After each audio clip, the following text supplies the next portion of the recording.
है द्वारकाधीश नगरी में, और द्वारकाधीश नगरी के पास आपकी रुक्मणी टेम्पल के अंदर है आज हम लोग। रुक्मणी टेम्पल का क्या इतिहास है और किस रीज़न की वजह से, ठीक है, रुक्मणी टेम्पल अलग है द्वारकाधीश जी के टेम्पल से। द्वारकाधीश में सिर्फ द्वारकाधीश जी की सिंगल प्रतिमा है और यहाँ पे रुक्मणी माता जी की अलग प्रतिमा है। और द्वारकाधीश जी के दर्शन के बाद क्यों ज़रूरी है आपके रुक्मणी माता जी के दर्शन करना, उसके बिना यात्रा अधूरी क्यों है, ये सब डिटेल आपको मिलेगी हमारी वीडियो में। और यहाँ पर किस प्रकार का दान किया जाता है, प्रसाद में क्या लेना चाहिए और किस तरीके का प्रसाद चढ़ता है, वो सारी चीज़ें हमने डिटेल में, यहाँ के जो पुजारी जी हैं, पंडित जी हैं, उन्होंने डिटेल में बताया गया है सारा चीज़ें। तो इसलिए वीडियो लास्ट तक देखिएगा। और अगर आप हमारे चैनल पे न्यू हैं, प्लीज़ लाइक सब्सक्राइब कर लीजिएगा, जिससे आने वाली वीडियो की नोटिफिकेशन आपको मिलती रहे और कोई भी इम्पोर्टेंट आप वीडियो मिस ना करें।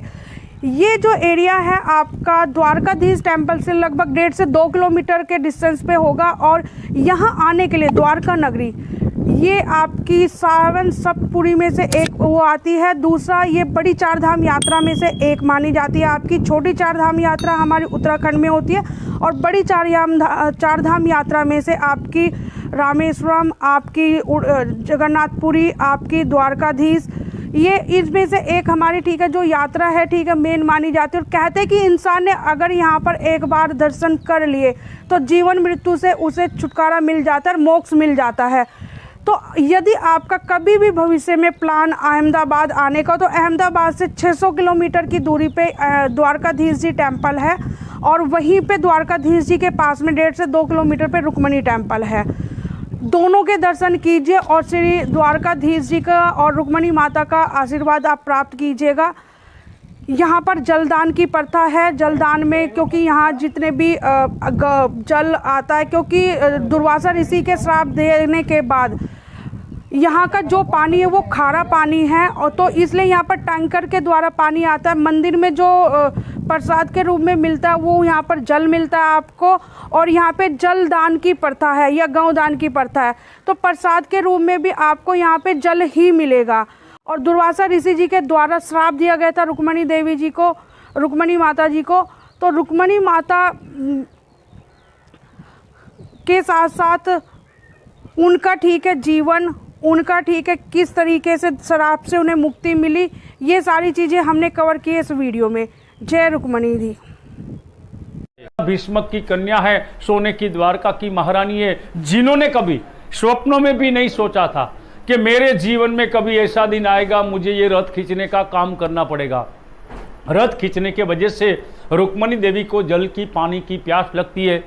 वो भगवान द्वारिका नाथ को कहती है कि हे अंधाता, अब मेरे से रथ खींचा नहीं जाता है, मेरे हाथ में पैर में छाले पड़ गए, मेरा कंठ व्याकुल है, मुझे जल की प्यास लगी है, परमात्मा आप हमें जल पिलाइए। भगवान द्वारिका नाथ ने रथ को बीच में रोक दिया, अपना दाहिना पैर का अंगूठा भूमि में दबाया, भूमि में से माँ गंगा को उत्पन्न किया, रुक्मणी देवी को गंगाजल पिलाकर उसकी सारी प्यास बुझा दी। ये जगह द्वारिका नगरी से करीबन 23 किलोमीटर दूर टूपनी करके एक छोटा सा गांव है। भगवान कृष्ण द्वारिका नाथ ने निकाली चरण गंगा आज भी मौजूद है। जैसे ही गंगा मैया बाहर आई, माँ रुक्मणी प्यासी थी, जल पिया, ये देखकर भगवान द्वारिकाधीश ने जल पिया, दोनों की प्यास बुझ गई, दोनों के कलेजे में ठंडक भी लग गई।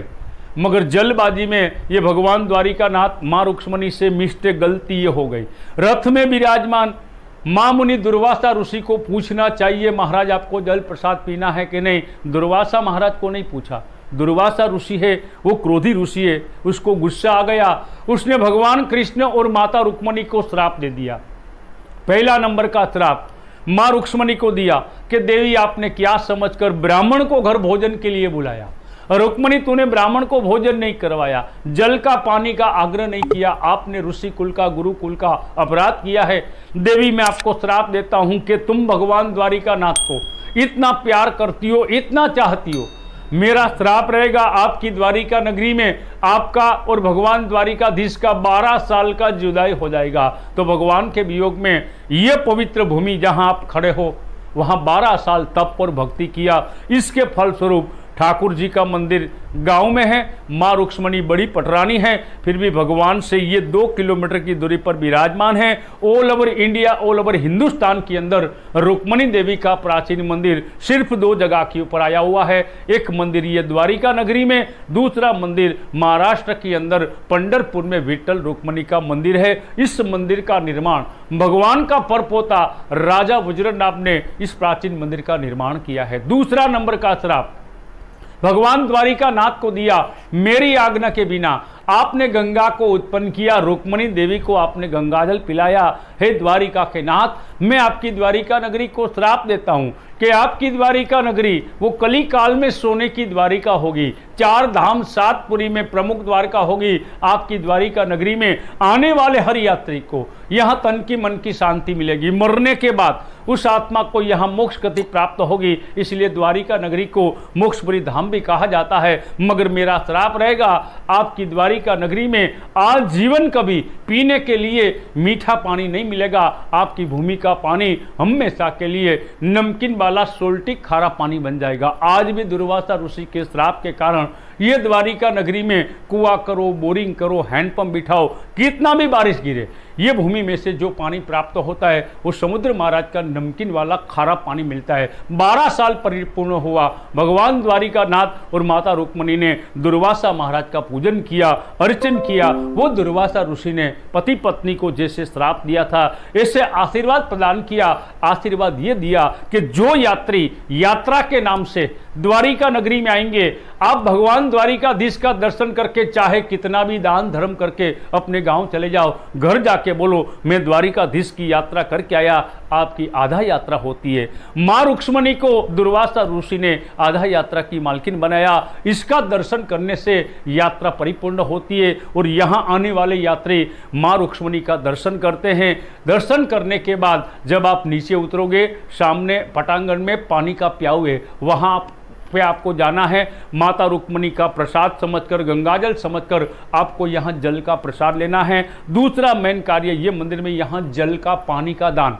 आपके घर में, परिवार में, कुटुंब में, 7 पीढ़ी में अगर कोई छोटा बड़ा, दादा दादी, माता पिता, भाई बहन, बेटा बेटी, चाचा चाची मौत से बेमौत से गुजर गए, किसी ने द्वारिका नाथ माँ रुक्मणी की यात्रा किया, किसी ने नहीं किया, पितृ शांति के लिए ये मंदिर में जल का, पानी का दान करने की बड़ी महिमा है। यहाँ जो जल आता है वो 20 किलोमीटर दूर ट्रक टैंकर के माध्यम से पानी आता है। उसका 4 हिस्सा होता है। पहला हिस्सा पानी का प्याऊ के लिए जाता है, आने वाले यात्री माता का प्रसाद समझकर पानी पीते हैं। दूसरा हिस्सा गौ माता के लिए जाता है। तीसरा हिस्सा ये गेट के बाहर जहाँ साधु वो भिक्षावृत्ति करने बैठे उनके लिए जाता है। आखिरी हिस्सा ये जगदम्बा का सुबह अभिषेक होता है, दोपहर को 12 बजे माता को जो महाभोग नैवेद्य लगता है उसके अंदर ये जल का इस्तेमाल होता है। अगर किसी यात्री की इच्छा है, मर्जी है कि अपने परिवार के नाम से ये देवी के दरबार में पानी का दान करना है, कोई पूरा महीना भर पानी का दान करे तो 9,000 रुपया लगता है। 15 दिन पानी का दान करे 4,500 रुपये लगता है। कोई 1 टैंकर पानी का दान करे उसका 1500 रुपये लगता है। ये दान करना कि नहीं करना वो आप जाने, माँ रुक्मणी जाने। बोल रुक्मणी मैया की।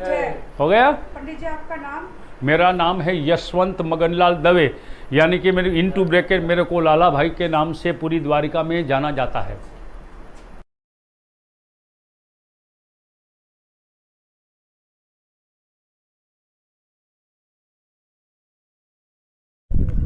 हम लोग हैं द्वारकाधीश मंदिर के पास है रुक्मणी मंदिर, वहाँ के प्रांगण में। अभी जैसा वीडियो में आपको पंडित जी ने बताया कि यहाँ के पीछे क्या इतिहास है, क्या हिस्ट्री है। रुक्मणी मंदिर के पीछे द्वारकाधीश जी से लगभग 1.5 से 2 किलोमीटर की दूरी पे ये मंदिर है। और सबसे बड़ी बात क्या है कि जैसे जैसे भगवान द्वारकाधीश जी के वस्त्रों चेंज किए जाते, सेम का वस्त्र यहाँ पे रुक्मणी माता जी को भी पहनाए जाते हैं, चेंज किए जाते हैं।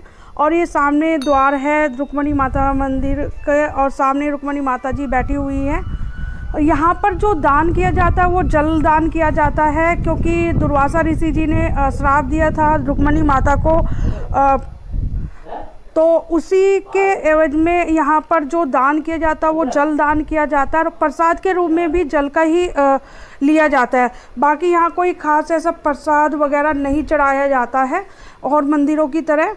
तो यहाँ पर जब दुर्वासा ऋषि जी को भोजन के लिए श्री कृष्ण भगवान जी यानी हमारे द्वारकाधीश जी ने बुलाया था, तो और रुक्मणी माता जी और द्वारकाधीश जी दोनों अपने रथ में से घोड़ों को हटा के और उनको खुद लेकर आते। रुक्मणी माता जी को प्यास लगी तो कृष्ण भगवान जी ने अपने पैर के अंगूठे से गंगा जी को उत्पन्न किया और फिर ठीक है रुक्मणी माता जी की प्यास को बुझाया। तो उस टाइम क्रोध में आकर दुर्वासा ऋषि जी ने श्राप दिया उनको कि तुम ऋषि को लेकर आए हो यहाँ पर और ना तुमने उनसे भोजन पूछा और ना जल पूछा, तो तुम्हें प्यास रहना पड़ेगा। 12 साल तक दूर रही रुक्मणी माता जी और उनसे दूर ठीक है ये मंदिर बनाया गया आपका। तो ये ठीक है मंदिर आपका सामने द्वारकाधीश मंदिर के बिल्कुल सामने पड़ता है।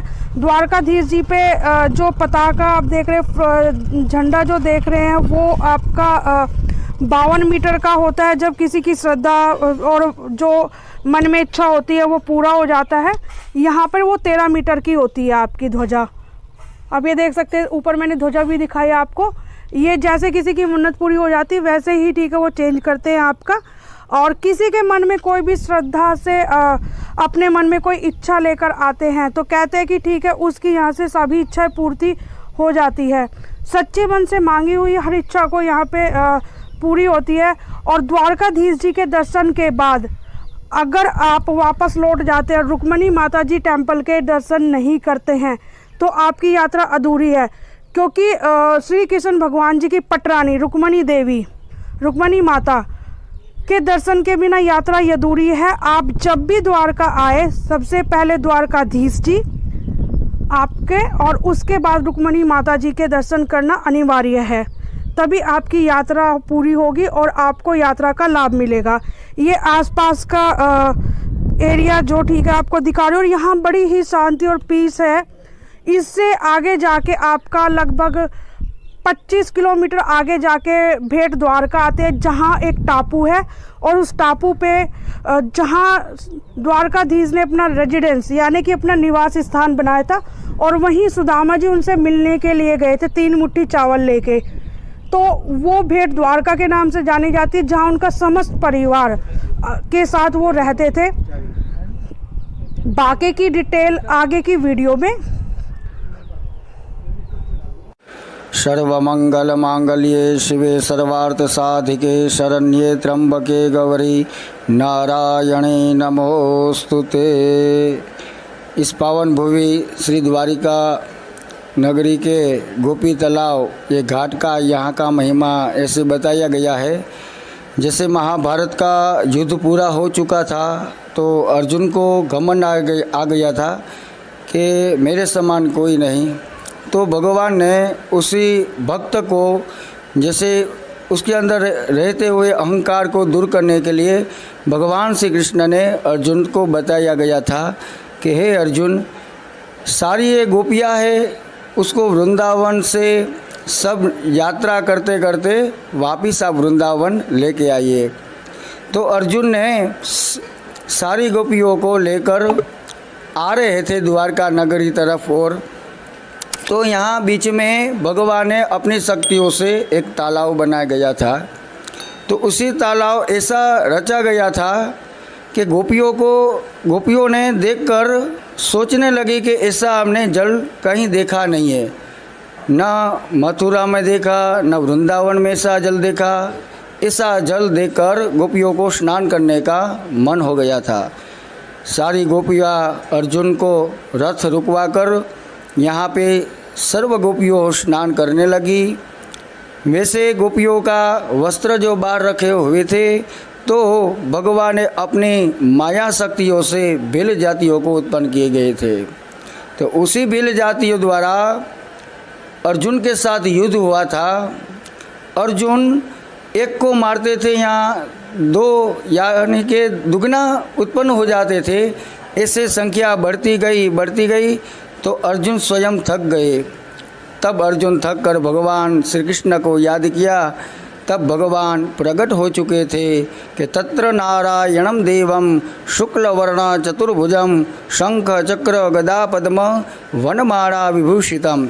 भगवान के चारे हाथों में शंख चक्र गदा और पद्म भगवान धारण किए गए रखे थे। उसी भगवान को देखकर नारायण का दर्शन किया और अर्जुन भगवान के चरणों में गिर पड़े और कहने लगे, हे प्रभु क्षमा कीजिए, मैं जानता हूँ ये आपकी लीला है। हे भगवान, आपने मेरा अहंकार दूर किया गया है, अब ये गोपियों का क्या करे। तब भगवान ने बताया गया था कि गोपियों की ये मेरी ही लीला थी, इसलिए भगवान सर्वे गोपियों को यहाँ से भगवान वैकुंठ ले गए थे और यहाँ से गोपी जो तालाब है उसमें स्नान किया गया था, इसलिए इस घाट का नाम गोपी तालाब बताया गया है। हर कोई भक्त यहाँ आते हैं, दर्शन करते हैं, गोपी तालाब में स्नान करते हैं और उसका प्रसाद ले जाते हैं। यहाँ का गोपी चंदन गोपी तालाब का नाम से प्रसिद्ध है, वैसे सर्व प्रसाद में ले जाते हैं। यहाँ भी गोपी महारानी से माँ रुक्मणी जी का अपन स्थान बताया गया है, उसी का भक्तों दर्शन करते हैं।